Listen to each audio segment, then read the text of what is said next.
নমস্কার বন্ধুরা, আমার চ্যানেলে আপনাদের স্বাগত জানাই। আজকে আমি আপনাদের বানিয়ে দেখাবো দুধ পাটিসাপটা। প্রথমে আমি একটা কড়ার মধ্যে নারকেল কুড়ো দিয়ে দিলাম, নারকেলটা ছাই মেরে নেব। এবার আমি এক বাটি পাটালি গুড় দিলাম, দিয়ে ওটাকে ভালো করে মিশিয়ে নেব।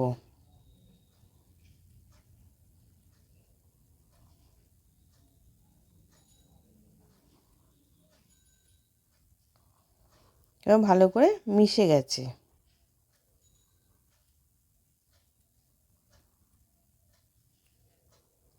এবার ওর মধ্যে আমি 2 প্যাকেট গুঁড়ো দুধ দিয়ে দিলাম।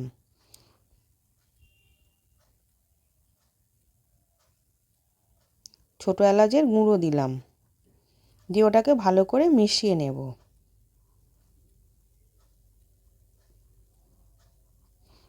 এবার নারকেলের ছাইটা পাক হয়ে গেছে, আমি এবার নাবিয়ে রেখে দেব।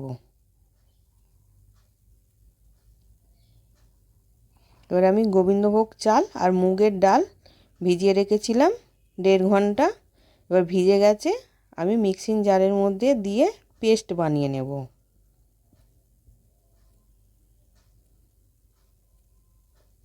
একটুখানি জল দিয়ে দিলাম।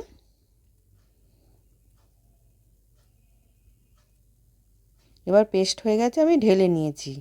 এবার 2 চামচ চিনি গুঁড়ো দিলাম, স্বাদ মতো নুন দিলাম, 1 বাটি ময়দা দিলাম,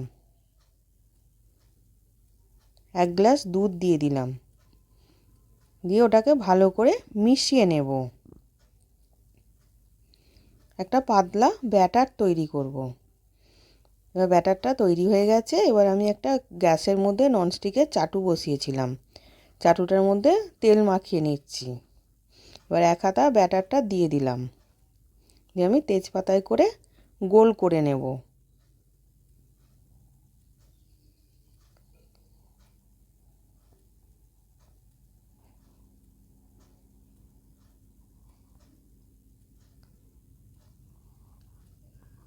এবার আমি নারকেলের পুরটা দিয়ে দিলাম, দিয়ে এবার পাট পাট করে ভাঁজ করে নিচ্ছি।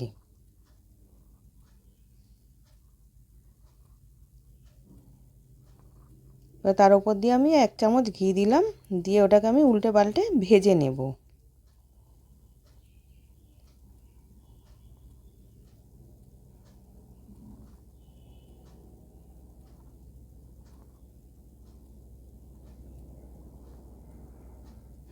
এবার ভাজা হয়ে গেছে, আমি তুলে নিলাম। এবার একটা কড়ার মধ্যে আমি দুধ দিয়েছিলাম, 1 গ্লাস দুধ, 1 প্যাকেট গুঁড়ো দুধ দিয়ে ভালো করে মিশিয়ে নিলাম। এবার একটু ঘন হয়ে গেছে, এবার গ্যাসটা লো ফ্লেমে রেখেছি। এবার খেজুরের গুড় দিয়ে দিচ্ছি, দিয়ে ভালো করে মিশিয়ে নেব।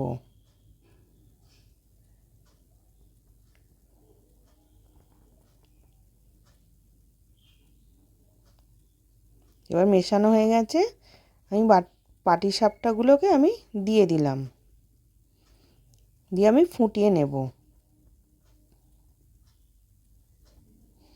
এবার ফুটে গেছে, নামিয়ে নেব। দুধ পাটিসাপটা রেডি। আশা করছি ভিডিওটা ভালো লেগেছে। আমি হাজির হব আর এক নতুন রেসিপির সাথে।